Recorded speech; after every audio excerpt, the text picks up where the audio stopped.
Hello, I am Gratiela Baias, and I'm very honored to have today as a guest Dispenza, Dr. Joe Dispenza.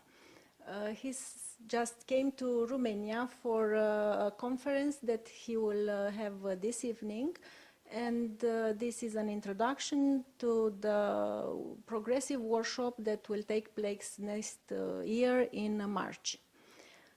Dr. Joe Dispenza is a best-selling author of 3 books, the last one being You Are the Placebo, Making Your Mind Matter. He's a neuroscientist and researcher. He is traveling the world being an international lecturer, has lectured thousands and millions of people all over the world. So we are very, very lucky to have him here to bring to Romania the tremendous amount of knowledge and experience that he gained through many years. And he also was featured like 12 years ago in the film What the Bleep Do We Know? So very happy and welcome to Romania, Dr. Joe Dispenza. Thank you, Graziella. I'm very happy to be here. Okay. I'm grateful and very emotional in the same time, so excuse me if I make a little pause here and there. But we also have a very short time, so I want somehow to get to the essence in order for the audience to have all the benefit they can from this short interview.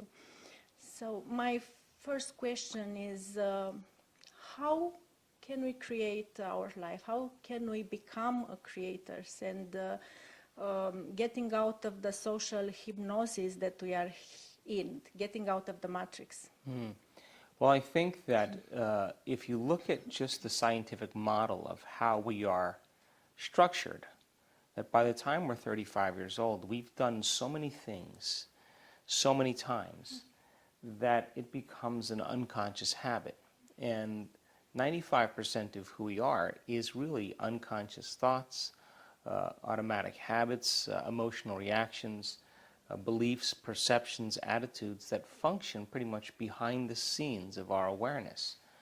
So the process of becoming conscious of what you're unconscious about yourself begins the process of change.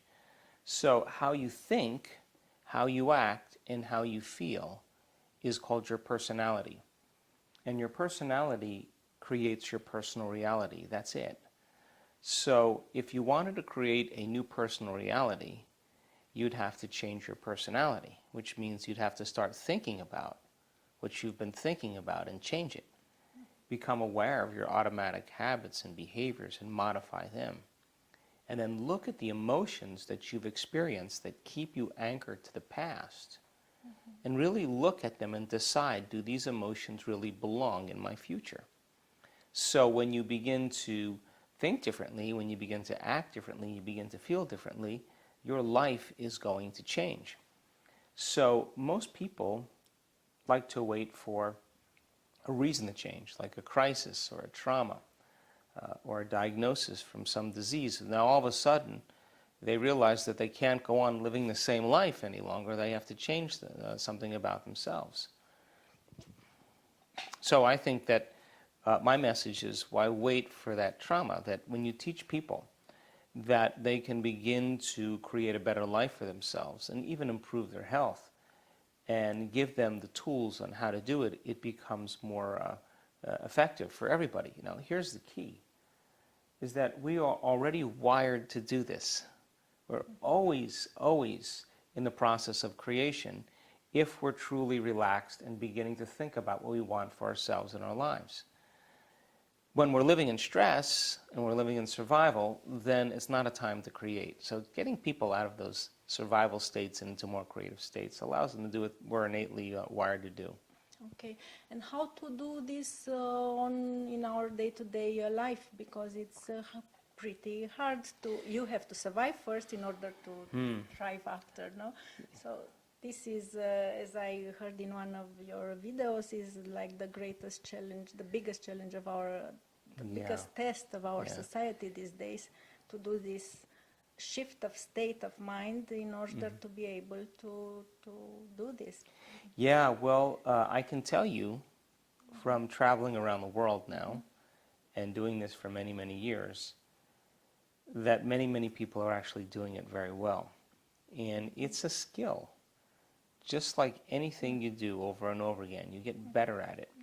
And in the beginning, it's difficult because we always come up against some aspect of ourselves in order for us to move into a new life. So the hardest part about all of this is really making time to do it. That's it. And many, many people spend the majority of their life waking up every morning and running through a series of routine behaviors, seeing the same people that push the same emotional buttons, doing the things at work that they know that they can do so well, thinking the same thoughts, living by the same emotions all day long. And as a result of it, if you're thinking the same thoughts, making the same choices, demonstrating the same behaviors, creating the same experiences, and living by the same emotions every single day, your inner world is going to be a complete match with your outer world. In other words, your biology is going to be in a tango, in a dance with your outer world, and nothing will change. So then, if you keep thinking and acting and feeling the same way, you condition your body to become the mind. So then, if you're waking up every morning and you're running through a series of routine behaviors that you did yesterday, then your body's already programmed into a predictable future based on what you did in the past. So we use the model of meditation. So a person sits down and they close their eyes and they disconnect from their outer environment, the people they know, the things they own, the places they have to go, the experiences that normally they create every day that reaffirms their same emotions. So if they're not experiencing their environment and they're closing their eyes and they're playing soft music in the background or they're plugging their ears with earplugs, that's less information.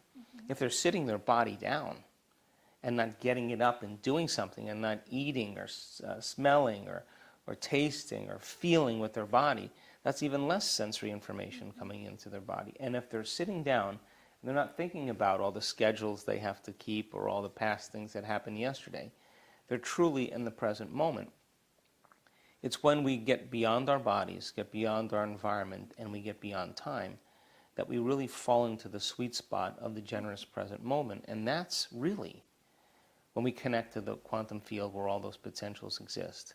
So then getting to that point where you're being defined by thought alone, because now your inner world is more real than your outer world, begins for you to begin to condition the environment to get beyond your body and to create some new experience in your life. And it takes practice, but we've measured enough brains now in all of our research that it becomes a skill, and people slip into these states very naturally if they practice. And are these measurements done during the workshop that you are doing? We do several scientific measurements during our advanced workshops. And our advanced workshops we just did a few in Mexico just last month. And it's an opportunity for people to retreat from their lives for 5 days and really deepen their understanding of the work and really create, when they walk out of there, create a different life for themselves. And so we do the measurements right in our advanced workshops. We measure brain waves, we do brain scans, we do heart rate variability, we measure epigenetic changes in urine, we measure neurotransmitters, we measure cortisol levels, we measure the energy of the room, energy around people's bodies. We measure as much as we can because we want to demystify the process. And what about the higher potential of energy that is when it's a group of people doing this kind of meditation instead of you doing alone in your house? Well, it always, we have a community of 500 or 700 or 1,000 people in a room. It's not just the energy that they bring, it's the type of energy they bring. So when you combine a clear intention, which is a function of the brain, and an elevated emotion, which is a function of the heart, it tends to create a more broadened electromagnetic signature that surrounds people's bodies. Now, the type of energy that's created is very rhythmic, it's very coherent, it's very orderly, it's synchronized. And it's like dropping pebbles in water. They become very, very rhythmic. That energy carries an intent, a thought. And so if I'm sitting next to you, or there's 1,000 people or 500 or 700 people in a room, and everybody's energy is becoming coherent, the moment those two energy fields interact, they interfere. When they come together, they are going to create a bigger amplitude, a bigger wave. That bigger wave is a higher energy. And we've measured this over and over again in our advanced workshops. And we've made scientific history because the energy that at the end of the event is way higher than the energy when we start. Now, what does that mean? That's available energy for people to heal. That's available energy for people to create a new life for themselves. That's available energy for them to have a mystical experience, and on and on. So there is power in community, but it has to be the combination of that clear intention with an elevated emotion, because the majority of our time when we're living in stress, we're actually drawing from the field. So the energy of the room will go down. So how do you teach people, instead of taking from the field, to give to the field? And we know that when you get a community of people together, and they're all wearing heart rate monitors, which is a function of the autonomic nervous system, if 50 people are sitting in the front of the room wearing heart rate monitors, and everybody else in the room is creating a clear intention with an elevated motion, that all those people wearing the heart rate monitors, that their lives be enriched.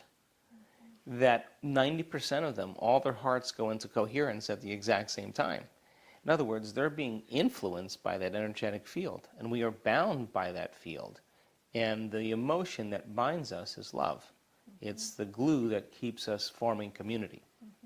So without love is not possible, or any elevated emotion like gratitude or appreciation, or without this is not possible to manifest, is it? Well, this is a great conversation. It is. It is. It'll just take you longer.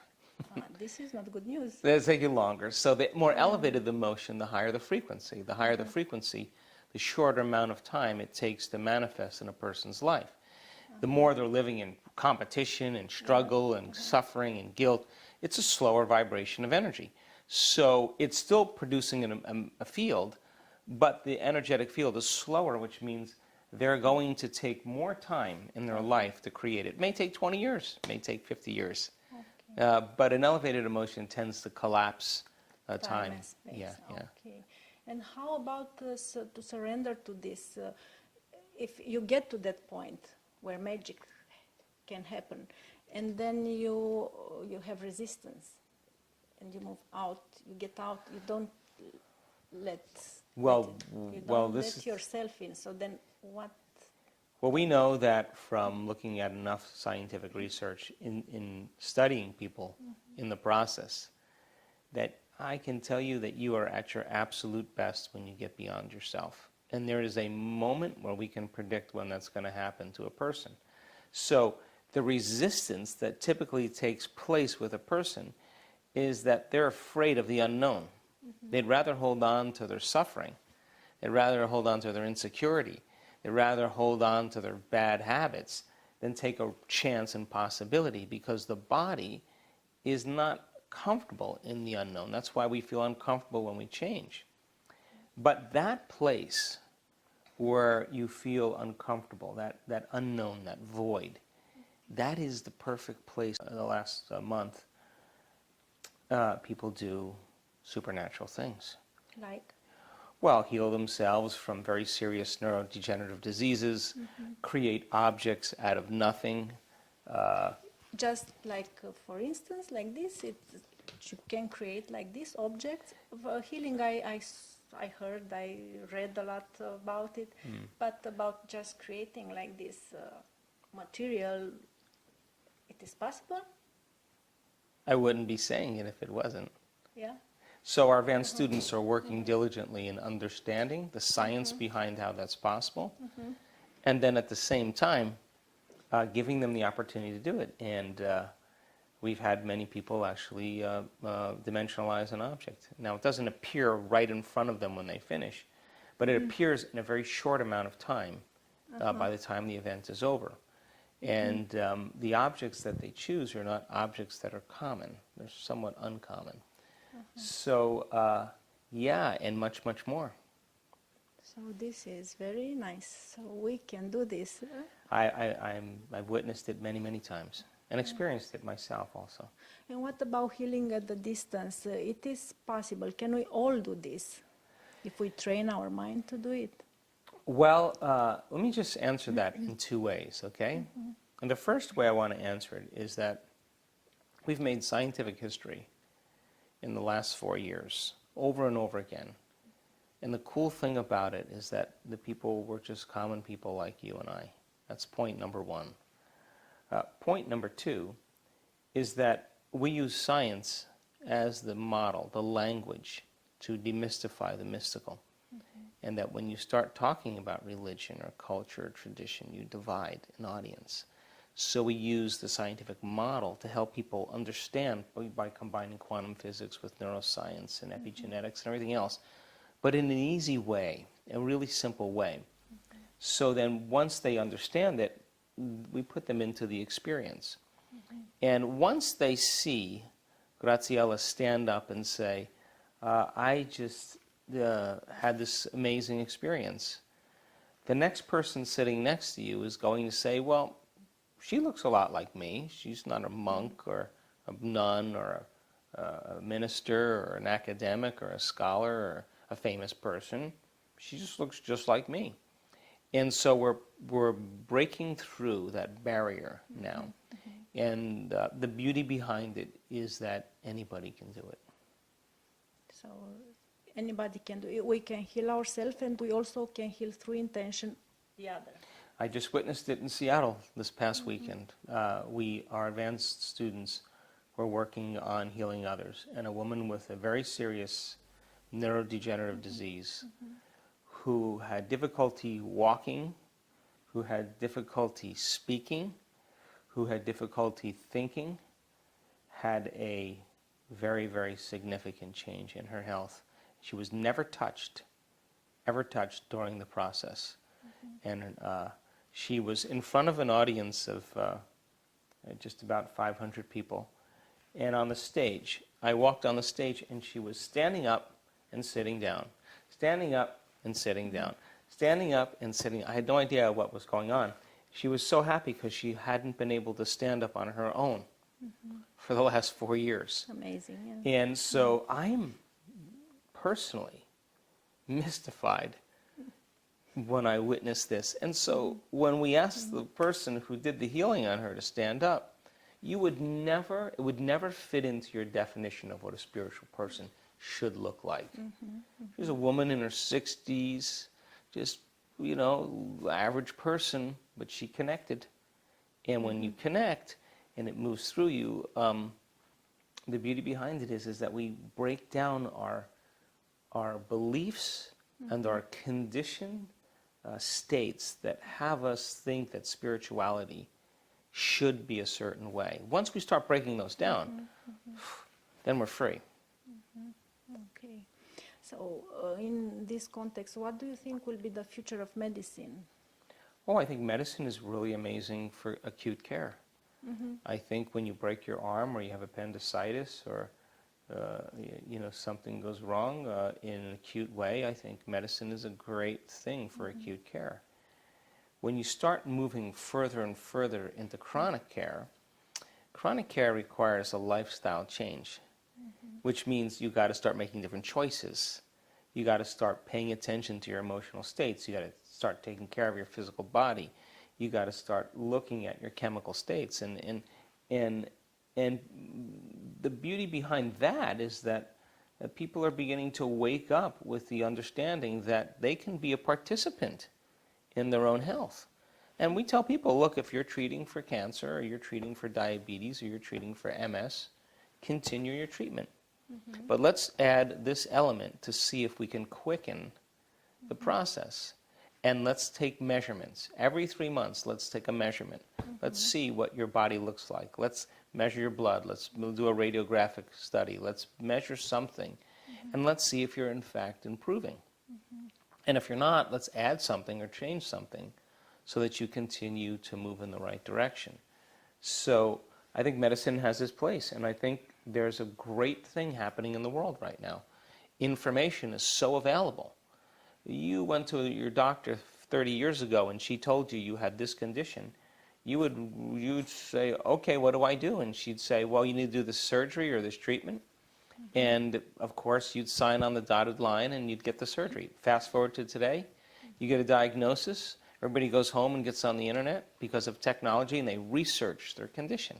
They come back to their doctor knowing as much about that condition or the alternative treatments as their doctor. And they say, I want to try this. And the doctor says, well, that's not going to work, or I don't know anything about that. And they say, really? Time to find a new doctor. So people are taking their power back because you don't need an authority to get answers any longer, whether it's a priest, whether it's a teacher, whether it's a doctor, a governor. You can get information on your own, and that begins to empower people. So, but this is a time in history where it's not enough to just know. This is a time in history to know how. And so there's a division. There are people clinging to the old models. That's normal. But more and more people are stepping out into this understanding because they have a greater level of awareness. And a greater level of awareness means they begin to look at more possibilities. Great. So, thank you very much. I had a lot more questions to ask you, but it's no time anymore. So, if you have a last thought that you can tell to the people that are listening to us till next interview that I hope I will have with you in March, what would this be? Like the first steps, the first... Well, you know, it's not that hard. Number one, take time out of your busy life to invest in yourself. When you invest in yourself, you invest in your future. Number two, before you open your eyes every morning, sit up and ask yourself this question. Who am I going to present to the world today? What is my greatest version, my greatest expression, my greatest ideal of myself that I could be today? And begin to become conscious of your unconscious thoughts. Notice them. Become aware of your automatic habits. Look at the emotions that you live by every single day. And the more conscious and familiar you become with them, the less unconscious you'll become. The word meditation means to become familiar with. And then sit down and decide what thoughts you do want to empower and fire and wire in your brain. What behaviors you do want to demonstrate and rehearse them in your mind. The research on rehearsal shows that you begin to install the circuits in your brain. You prime your brain ready for the day. Your brain looks like it's already in the experience. And then decide, I'm not going to get up from this meditation or my morning until I feel in love with life, till I feel abundant, till I feel worthy, till I feel empowered, invincible, free, caring. And when you begin to feel it, it's that emotion then that begins to become more familiar to you as well. And so if you get up and you can maintain that modified state of mind and body your entire day, get ready, because something unusual is going to happen in your life. That's the law. Okay, so let's get ready. Thank you very much, You're welcome. Dr. Joe Dispenza, Thank and you. thank you for all the benefit that you are bringing here in Thank this you part so much. of the world. Thank you. Okay.